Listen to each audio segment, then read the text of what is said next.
All right, everybody. Welcome back to the Whirled podcast, the best thing on the internet for people that are serious about researching symbolism, mythology, language, philology, all that good, juicy stuff. I'm ready to have some fun. We got Dylan here looking like a pirate. And this episode, he wanted to call Beggars on Horseback, which I'll let him explain that. But after going through his show notes, I can tell that he's got mediator symbolism on the mind, talking about Eta, the priests as the fathers, Hades, all that. And we're going to be diving into the Pentateuch, the first 5 books of the Old Testament, the stars as the wilderness, the garb of the priests. And that's some of the stuff Dylan's got on deck. For me, I'm going to get into the math of the Pentateuch, genealogy lists, and the world age doctrine, and how all that pertains to the ruling class. So we have quite a feast for your knowledge on deck here today. It's going to be a good time. Dylan, how you doing, buddy? Everything's great. I've been getting some interesting life lessons and life tests that I think stuff that's happening that kind of is just out of the ordinary, that I rise to the occasion. And, you know, when you rise to the occasion, it kind of reminds you what you have in you, you know, and how some people flee and panic, and then some people go straight towards the issues and solve it. And it's just been really exciting lately. And, you know, kind of reminding me what I've got going on inside me that, you know, that sets me apart. Very, very, very good life going on right now. Good, man. I tell people that when I'm working with clients that are having some kind of particular challenge that they feel is insurmountable, my catchphrase is the obstacle is the course. You know, like you don't run around the hurdle or away from the hurdle. The hurdle tells you where to go. Go straight at that bad boy. Leap over that thing. Get stronger if you can't jump over it. That's the thing. Exactly. And then you can also see how people react. And you can see how, like, for example, the other day I probably I put out a fire while everyone else was panicking and running. I went and grabbed the fire extinguisher, didn't panic. And you got to like pull the grenade. It's like there's a pin on them. So you got to like pull the grenade so you can press it. And I just went, put it out. And it's like, I just saved you millions of dollars. There's like 30 people here whose livelihoods I just saved for the next year. Not one person even said thank you. They were all like, run, exit. No, and then I'm in a pretty masculine, conservative place, and everybody still ran away like little children. And I just realized in life, like, it's tying into this beggars on horseback. And the majority of people, the reason the elites and the wealthy and the powerful never give you opportunities is because when they do, you constantly do bad things with it, and you can't handle power and wealth. And that's why we called this, because there's an expression in the old world a couple hundred years ago when it was pertinent, that if you set a beggar on horseback, he'll ride to the devil. And you see that with fame, fortune, all these things. When people get a lot of influence, they do bad things with it. And because now that all these doors are open and you can get whatever you want times 10 or whatever, now people just go to their vices, or they take advantage of others because they never could have got that when they didn't have those resources. So you learn about the world so much, and it just constantly reinforces why The Witcher resonates with me so much, because here's a guy that people pay to take out monsters and protect them and keep them safe.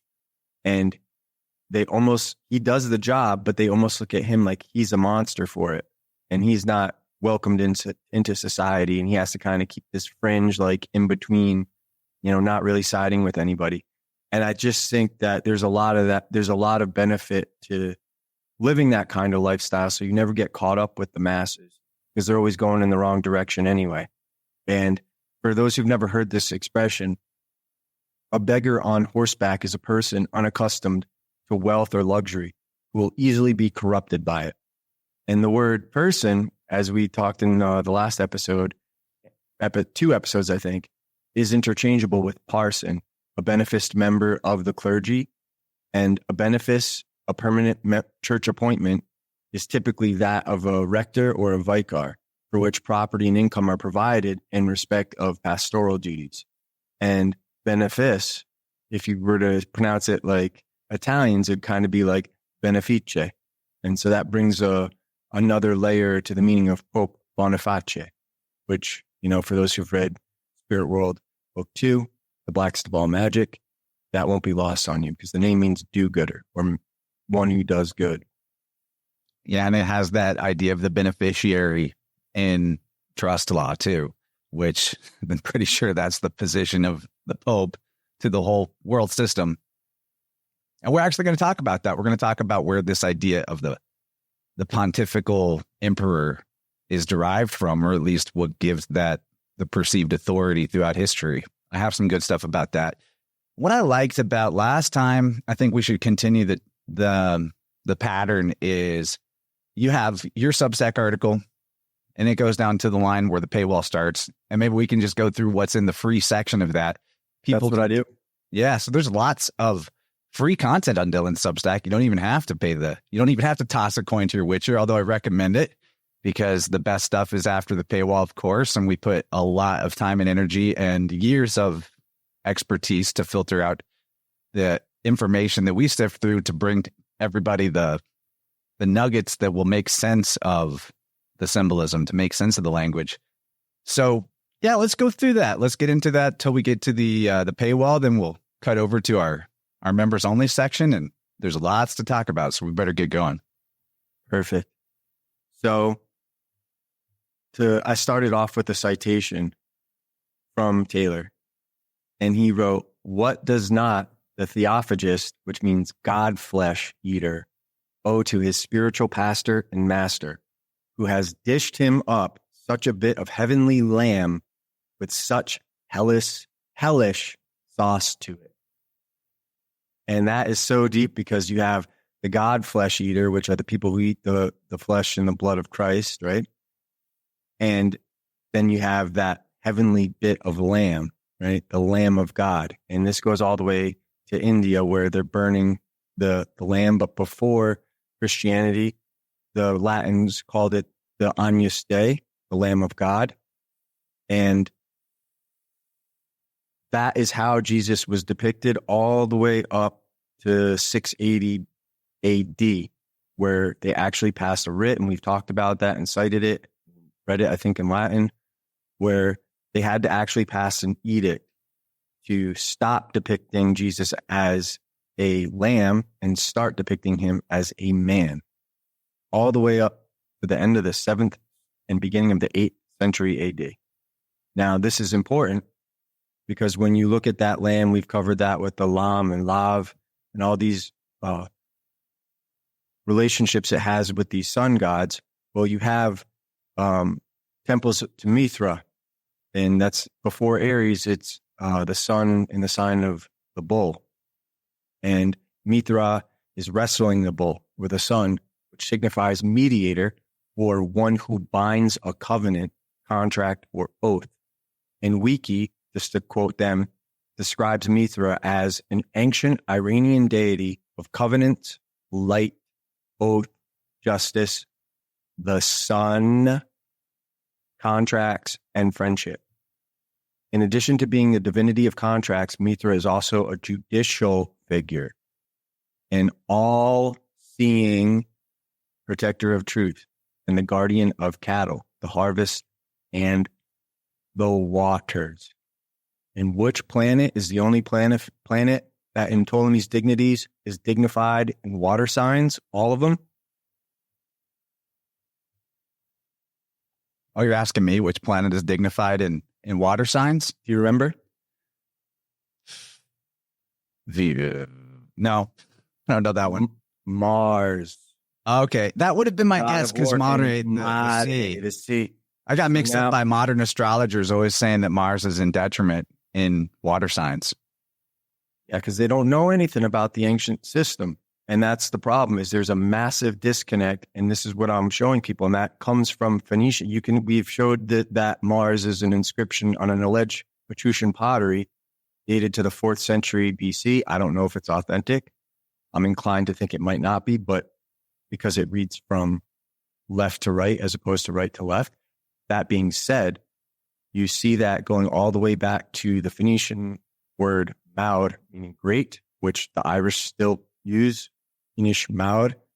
And you have the Welsh and Scottish, it more conforms to the Latin mare, which means sea. But you can see how that ties into Pontus, which is the Greek word for sea, but it's more of a poetical way of describing the sea. And there's this idea of great and the magnificent expanse, which is the sea. And these archetypes were the sun prior to being reascribed to planets after they're no longer in use. And that's important because you see all of this in Mithraism. While many moderns have suggested that the judge emulates Saturn in his black robes, Father Time, Kronos, etc., I explain and demonstrate the earlier symbolism of this system harkens back to the sun. You want to say and jump in? Well, then that's who Saturn and Kronos is in the ancient system before it gets assigned to the 7th planet. And I've got some good stuff on that, evidence to that. That Saturn is the great father. Of course, that's kind of still there in the Greek mythological imperialism, but it bears repeating over and over again that the Disneyfied version of mythology that we have now with these big pantheons and all their humanized antics is a pretty far stretch from how the original system was conceived and what it was meant to be. And that I hold personally that the meaning of this was the androgyne great father mother that was the earth and the sun together, married together as one thing. And it is worth, anytime you feel like repeating yourself, just remember that every time we do one of these, I have like anywhere from 50 to 100 new subscribers. So it's worth, some of them haven't heard this. And the only way they're going to be motivated to go back to the beginning and go through Spirit World and go through the real universal empire is for us to demonstrate this stuff. And we talk about Kronos. You've done episodes on Kronos being the sun and representing time because that's what time is reckoned by. Well, in Hebrews 8:6, Moses is also described as a mediator, with the Greek word also having the root mes, or mu eta sigma, which also signifies the midday sun or noon. And I've included screenshots that we've gone over in other episodes in the show notes. But for those who can't read Greek, the inscription on the coin that we showed read mes with a gammadion, which people nowadays call a swastika, which signifies the midday sun, followed by that gammadion. And it's right in the middle of a solar cross dividing the year, which is Janus, Jova, Hove, Jove, Jupiter, etc. The island, and that's what people call Job because they don't know how to read the Greek and pronounce it the right way. And the island was called, where the city was called Mesembria, which is a city of the midday sun. And the Greek version of that is, it looks like Mesembrianan. And we write it as Embria, and it's philologically Umbria, which is the oldest civilization in Italy, according to Pliny the Elder. But it might be Umbria with the V sound. That's how it would probably, the Italians say Umbria, but it might have been related to that V. That's something worth considering. Do you think that the symbolism you're talking about is also why the Middle East Babylonian empires were called Mesopotamia? Because that's midday or mediator, and then Pot, which is a name for Buddha. Swap the B, swap the T, and Pot, you got Bud. And then Amia, the land of the mediator Buddha, Mesopotamia. Bam. That was an inner world exclusive. So definitely keep those notes, because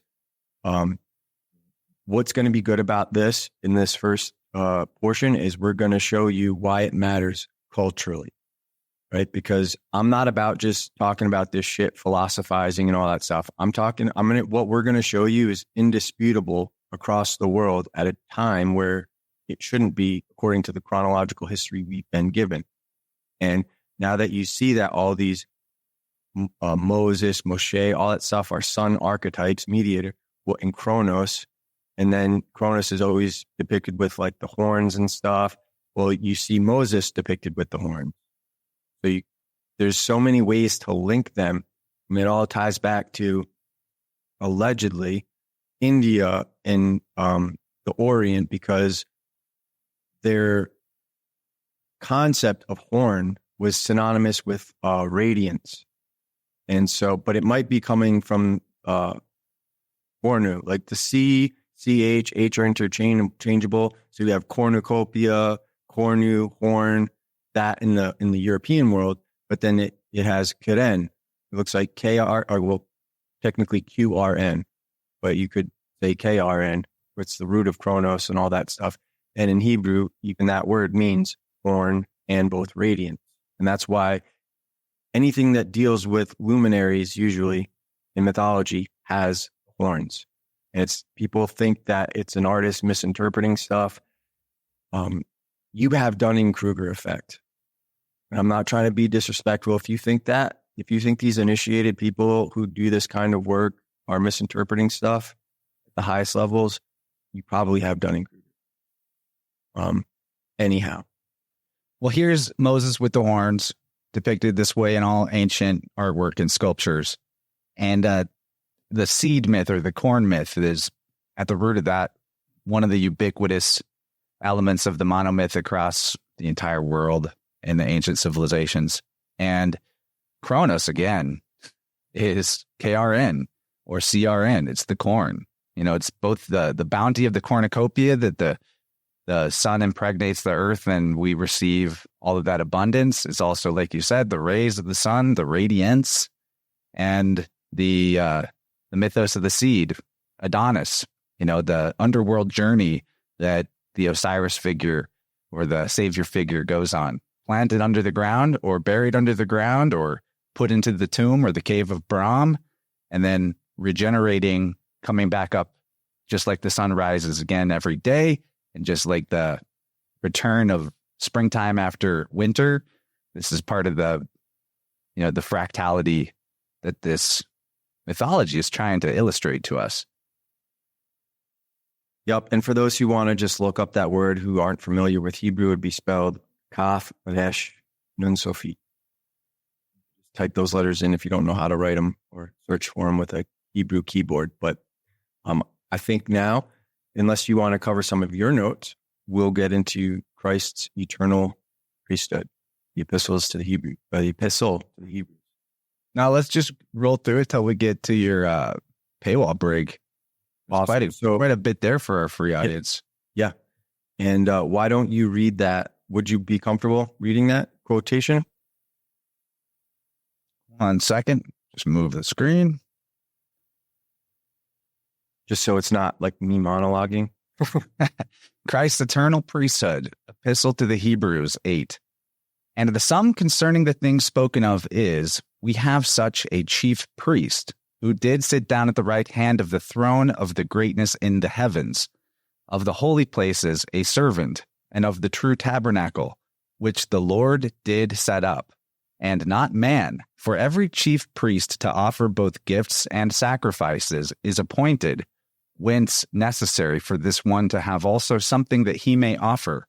For if, indeed, he were upon the earth, he would not be a priest, there being the priests who are offering according to the law, the gifts, who unto an example and shadow do serve of the heavenly things, as Moses hath been divinely warned, being about to construct the tabernacle. For, see, saith he, thou mayest make all things according to the pattern that was shown to thee in the mount. And now he hath obtained a more excellent service. How much also of a better covenant is he mediator, which on better promises hath been sanctioned? For if that first were faultless, a place would not have been sought for a second.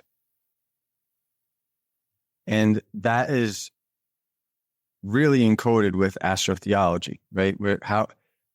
Everybody knows that Mount Meru, Mount Ida, all these things are allegorizing that tree of life, whose golden fruit are the stars. And if you were to look at the stars and the way they move and how they all go around the pole, if you will, it forms like a mount. It's like a mountain. And everything, and the sun is constantly going up and down it throughout the year in its declination. That's how it appears to us. And so it's a great way to allegorize that.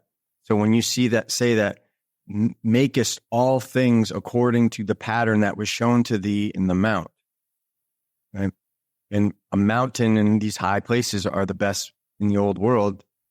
But that's where you're going to get the best observations, because it's not as obfuscated by the phenomena, if you will, that's close to the horizon and all that stuff, and close to the ground level. And what's being said here is essential tenet of the priesthood, which is to adorn or craft things in the microcosm in correlation to what is in the macrocosm. That's the big deal, the big picture. You're trying to fit the micro to the macro. Muted there. As it is above, so it is below, as on the earth, so in the sky. The outward doth from the inward roll, and the inward dwells the inmost soul. That's it. That's Hermeticism, which, in case you didn't know, the root of that is Hermes. Hermes. And these, again, people will ascribe that to Mercury, just like they ascribe Mars to those planets that we now have, but that's not what those planets were called prior to the Common Era. Yeah, the Savior mediator, Hermes.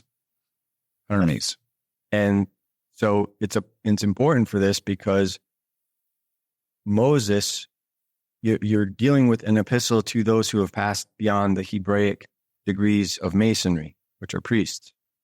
And that name, M-S-E, or Moshe, which that is Moses, is spelled Mem, Shin, which is M, Shin, S, or S-H, if you will.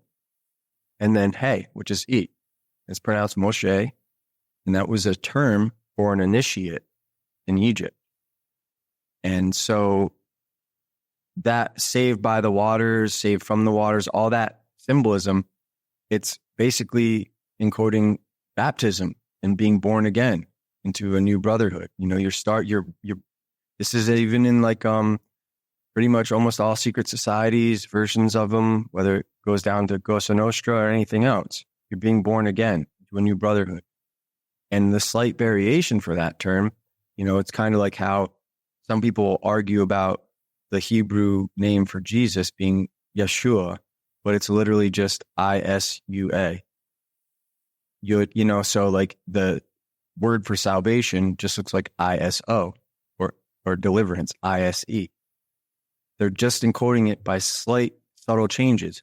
So then you have the word that's the origin for Messiah, which looks like MSIH or Mashiach. And so in Exodus 39:22, the Lord commanded Moses, and he maketh the upper robe of the ephod work of a weaver completely of blue. And that's kind of like this, this apron type thing that the priests wore. And the reason that's important is because blue corresponds to the sky. And this name is important because we're now at a time where we pronounce the country Mexico like that. And they'll say in Mexico, they'll say Mexico. But when you look back in the old text, it was Mexico. And they said Messi. Our leader is Messi, Mesi. And that is literally Moshe. And if you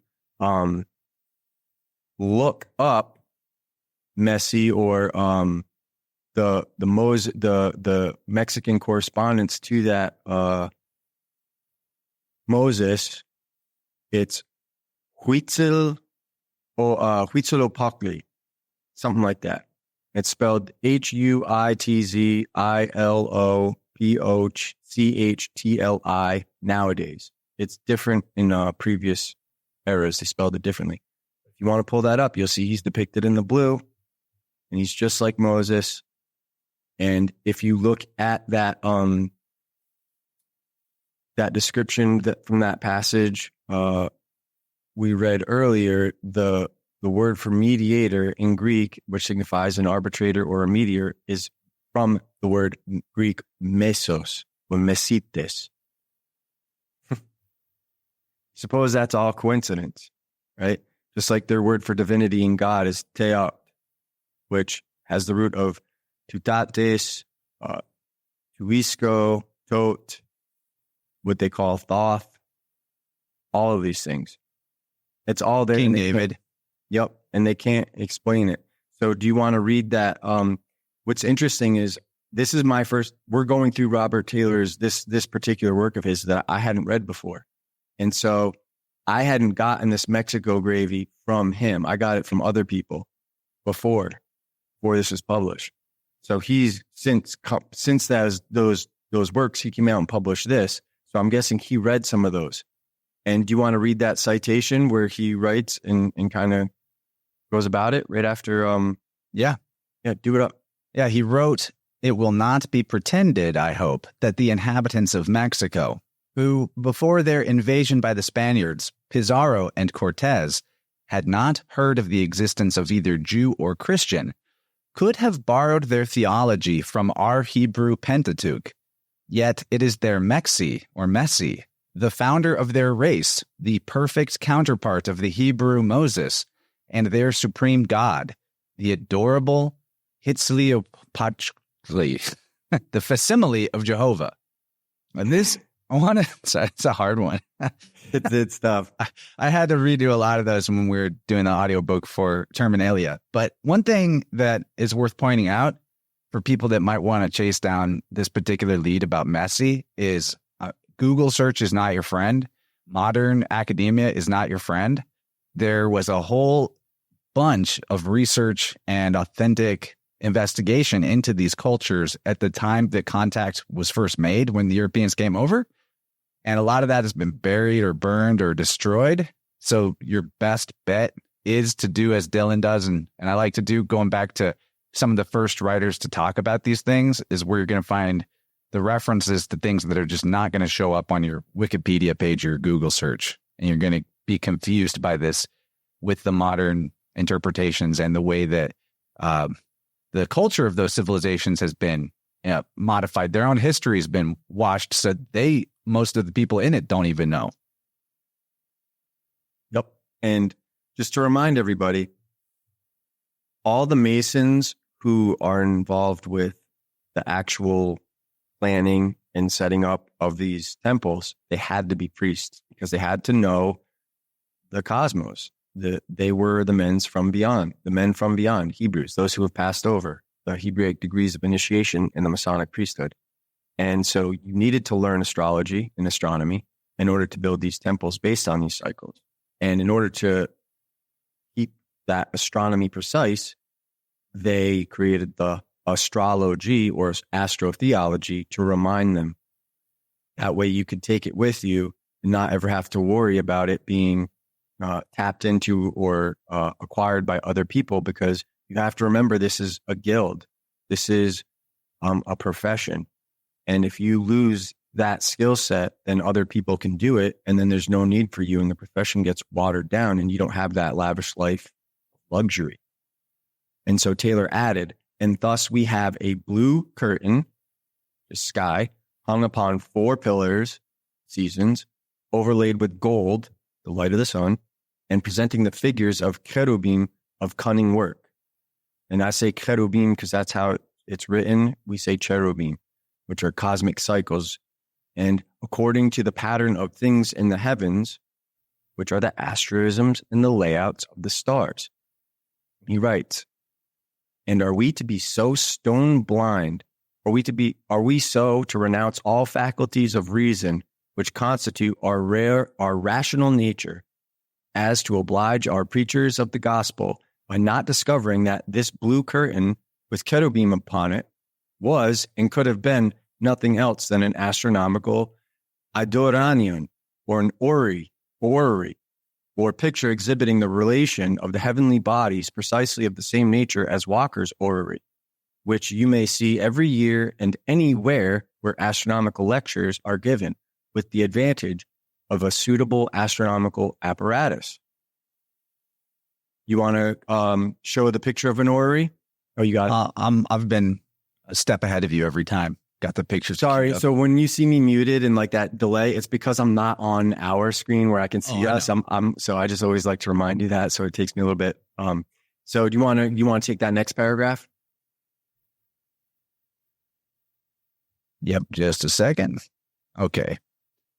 And here we have the reasons and properties of that prevalence of the blue color, and the color of the canopy of heaven, and scarlet and gold, the color of the planets and constellations, inwrought, embossed, and set upon that blue, not only in the veil of the Holy of Holies, and in all the furniture of the tabernacle, but in the dresses of the priests, who ministered in holy things, and served unto the likeness of things in heaven. That is, the priests dressed themselves up in the imaginary characters of the constellations and planets, and one personated the planet Mercury, another Jupiter, another the sun or the moon, others the 12 signs of the zodiac, others the constellations without the zodiac, exhibiting in their dresses, by the golden spangles set upon a blue ground, the exact position of the stars in the constellations, which each in his particular function severally represented. And what's so great about this is because when you start reading some of these stories, and Taylor, I think one of the reasons I didn't take a lot of notes on this, we didn't spend a lot of time on one particular chapter, is because a huge portion of it was him explaining how all these traveling groups go into the different places. They're basically a troupe of actors, and they're putting on these plays for people that are signifying the motions of the heaven, the tragedies and all that stuff. And so if you recall, the history's first actor they were called hypocrites or hypocrites, and they were the priests, and that was a function of their profession. And so now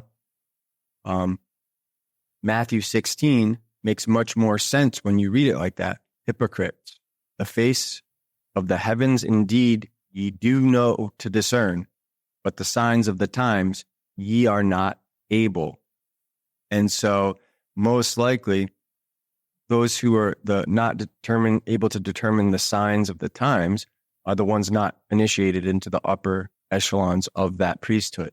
And that's where you get things like the Gnostics or the Misty, or as they were also called, the Illuminati, the Enlightened.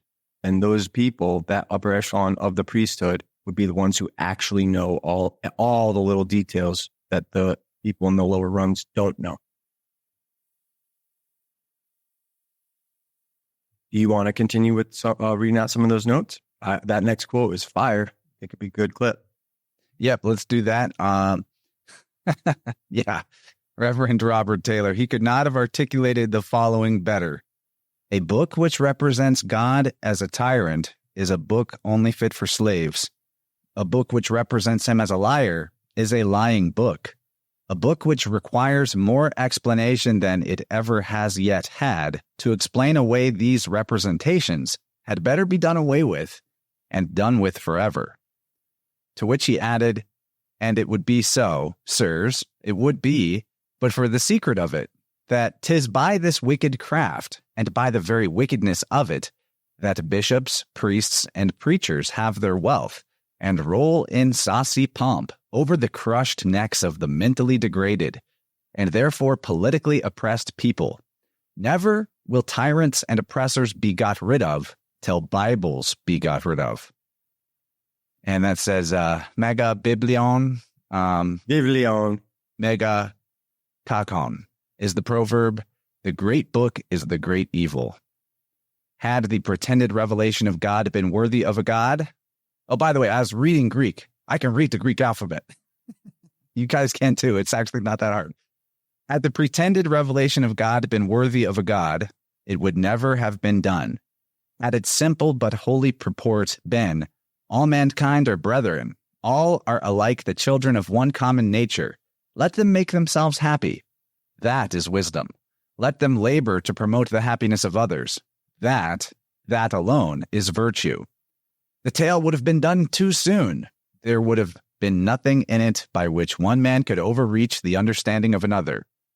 There would have been no lies made to look like the truth, no injustice to be made to appear just, no impossibilities made to appear possible, no hell, no devil, no raw head and bloody bones that wouldn't stay dead when he was dead, no damnation, and so no clergy. I want to zoom in on one part of this too. I love that last bit. No damnation and no clergy. This is from a clergyman. Yeah. Just as Higgins says, no devil, no priests. It's a thing. But he says here, without this Bible, there would have been nothing in it by which one man could overreach the understanding of another. And that has a lot of implications, right? There's just the idea, the perception of authority, that you go to an authority for your interpretation or for your morality and things like that, when the truth is right and wrong, unless you've been damaged, is something intrinsically that it's in you. It's baked into the fabric of the universe, in my opinion. But then you have the special boy phenomenon, right? Where because somebody knows a little bit about a thing, they can't hear you say anything that goes against their interpretation or the belief of that. We both were on a podcast separately recently. We both ran into that a little bit, like particularly the example of me explaining how David was Teut or Thoth, the D and the T interchange. The V is a U, and you turn David, DVD, into TUT, Tut, Teut. I mean, it's right there. And in our second part, we're going to go through this system of how many, like these different biblical patriarchs and heroes of the story are repeats of each other. That when you understand the core of the symbolism, the keys to it, you're actually reading the same story. And the Old Testament is, for the most part, the same story repeated in, different aesthetics over and over again. And that's a big part of it. And there's something that I want you to harp on, because I'm the only one in the world that's done this, as far as I can tell, aside from people who touched around the subject, but this tune may not have been discovered when people were dancing around this subject. And if you could show, well, let's first look, I put a screenshot of the Basque word for father. If you could show that, I just want to, before we show the picture of the Etruscan tomb, it says it's Aita, right? And the reason I'm going to harp on this is because I don't know why I'm not getting some glory for this, right? There is only me doing this. None of you special boys who talk about the Basque people and their O-negative blood and all this other bullshit that doesn't really matter ever talk about the language of this word meaning father, priest, or author, which is a creator. Aita, A-I-T-A. Now, that's indisputable. You can look up any Basque lexicon. And this is where my work is, bar none, the most exceptional in the world, showing you this diffusion coming from Italy, not from the Orient, not from Atlantis, not from some other fantasy world. Now go to that Etruscan tomb picture. Now I'm going to start getting more aggressive because I really want to hammer this home. Etruscan is read from right to left, like Hebrew, like all the old languages. In fact, they had to walk back. What they thought was ancient Greek just turned out to be Etruscan. And that is the understanding of cultural diffusion that's occurred. So you look at that, it's A-I-T-A, Aita, there, 4 centuries or more, possibly, depending on how, nobody can really date things accurately. Might only be a couple centuries, but whatever it is, that's older than the oldest Basque inscription in the historical record. So why are you using Etruscan words? If nobody knows where you're from and you're your own, alien race, how come you're using Etruscan words? And nobody ever addresses this when we have these discussions, and it's getting increasingly more frustrating, which is why I'm increasingly retreating from the public, because I've just realized I don't think there's a sincere, honest man among the majority of you. I think it's too hard to find a virtuous man who's not a coward and who doesn't have an agenda. And that's why I really only do this professionally with you, because you are a virtuous, honest man, and your wife should be proud and your future daughter should be proud. Thanks, man. And it may go over the head a little bit for some people. Why does it matter that this Etruscan word Eta or Ati is the Basque word for father? And I want to just, because this is if you go look up Eta, it's the same as Hades. It's the god of the underworld. And I'm going to do a lot to support your demonstration here in the second part of our podcast regarding this god of the underworld being the great father. So the great father is the one of the primary attributes of the deity, of the underworld god, of the Osiris figure, whoever it is. And that's why it matters. And that's why the priests call themselves the fathers. That's why it matters that this word is the same. And thank you. My wife just reminded me of a word that needs to be in both of our lexicons, because you talk about Dunning-Kruger effect a lot. People thinking that they know something because they have a little bit of knowledge, but it really is self-defeating, because then they can't hear somebody speaking that has more knowledge about a subject than them. And so there's a word, ultra-crepidarian. Ultra-crepidarian basically means somebody that suffers from the Dunning-Kruger effect, a word that was invented for that before there was such a description of the effect. Pretty important word, ultra-crepidarian. That's what you can call him, Dylan. Oh, and we also need to give Gabe Slick Dissident some glory. We gave him the choice to name those 18th century burns. They're vertiginous burns, which cause vertigo, especially by being extremely high or steep. So when you talk about those 18th century burns, try to remember to call them vertiginous burns. Vertiginous burns. Good stuff, man. Anything you want to put in before we do our break to the second part? No, come on over if you're seeing this on YouTube or somewhere somewhere else or the free portion on my Substack, you want to become a paid member to access the rest of this at my Substack, which is greattide.substack.com, or at Chance's Interverse, if you want to give that address. Yep, the patreon.com/interverse, or you can become a channel member through the YouTube channel membership situation. There'll be links everywhere. It should be, if you are motivated to find it, you definitely will.